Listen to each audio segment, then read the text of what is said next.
ایک شکاری صبح سے جنگل میں گھوم رہا تھا۔ وہ کبھی جھاڑیوں کے پیچھے دیکھتا، کبھی درختوں کے درمیان، لیکن اسے کوئی شکار نہیں ملا۔ تھکاوٹ اور مایوسی نے اسے گھیر لیا۔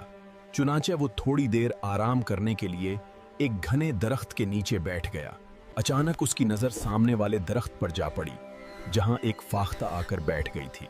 شکاری کے چہرے پر خوشی پھیل گئی۔ اس نے دل ہی دل میں کہا، میرا رب میری بے بسی دیکھ رہا تھا، اسی نے خود میرا شکار میرے پاس بھیج دیا ہے۔ اس نے فوراً اپنی غلیل نکالی، اس میں ایک چھوٹا سا پتھر رکھا اور نشانہ باندھ لیا۔ پتھر فاختہ کو جا لگا۔ وہ شدید زخمی ہو کر پھڑ پھڑاتی ہوئی زمین پر آ گری اور شکاری دھیرے دھیرے اس کی طرف بڑھنے لگا۔ شکاری نے اپنی جیب سے چاقو نکالا اور فاختہ کو ذبح کرنے ہی والا تھا کہ فاختہ کمزور آواز میں بولی، لیکن اللہ نے تمہیں ظلم کرنے، حد سے بڑھنے اور بلا وجہ کسی کی جان لینے سے منع کیا ہے۔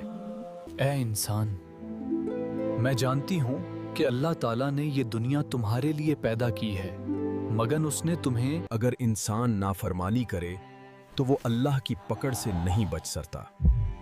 یہ سن کر شکاری رک گیا۔ وہ حیرت سے فاختہ کو دیکھنے لگا۔ فاختہ نے کمزور مگر پور اثر آواز میں بات جاری رکھتے ہوئے کہا، میرے 4 ننھے بچے ہیں جو ابھی صرف چند دن کے ہیں، ان کی ماں صرف میں ہوں، تو ہی میرے بچے بھوک اور پیاس سے مر جائیں گے۔ کیا یہ 4 بے گناہوں کا قتل نہیں ہوگا؟ یہ وہ دن ہے جب پرندے انڈے دیتے اور بچے پالتے ہیں۔ ان دنوں شکار نہیں کرنا چاہیے۔ میں نے تمہیں تکلیف دی، یہ بہت بڑی غلطی تھی۔ اے فاختہ، تم نے میری آنکھیں کھول دی ہیں، میں تمہیں نہیں ماروں گا، پہلے تمہارا علاج کرتا ہوں۔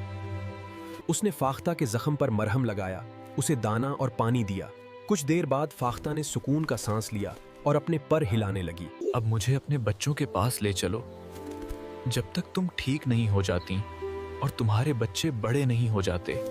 میں تم سب کی دیکھ بھال کروں گا، کیونکہ تمہیں زخمی کرنا میری غلطی تھی اور اب تمہاری حفاظت میرا فرض ہے۔ فاختہ آہستہ آہستہ اڑتی، پھر بیٹھ جاتی۔